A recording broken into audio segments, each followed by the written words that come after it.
అదేంది Trump road అని పెడతారట హైదరాబాద్లో. అని ఎందుకే ట్రంప్ రోడ్ పెడతావు? మన తెలుగు పిల్లలను మన విద్యార్థులను బేడీలేసి జైళ్ళలో పెట్టినందుకు ట్రంప్ రోడ్ పెడతావు హైదరాబాద్లో?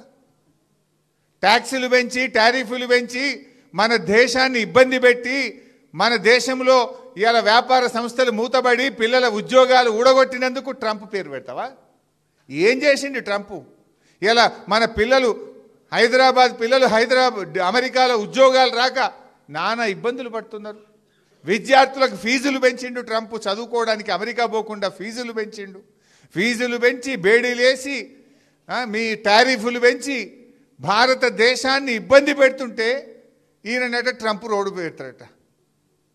ఇది భారతీయులను అవమానించడం, ప్రజలను అవమానించడం. ఎవడన్నా ట్రంప్ పేరు పెడతాడు? ట్రంప్ అంటాడు మన నోట్బుక్ ఎత్తగొడుతున్నాడు, మన టారిఫ్లు పెంచుతుండు, బేడీలేసి మన పిల్లల్ని అవమానపరిచి అత్యంత అవమానకరంగా మన పిల్లల్ని దేశం నుంచి ఎల్లగొడుతుంటే జైళ్ళలో పెడుతుంటే వాని పేరు పెడతా అంటే అసలు నువ్వు ఏం మనిషివి? నీకేమైనా సోయి ఉందా లేదా? నాకైతే అర్థమవుతలేదు.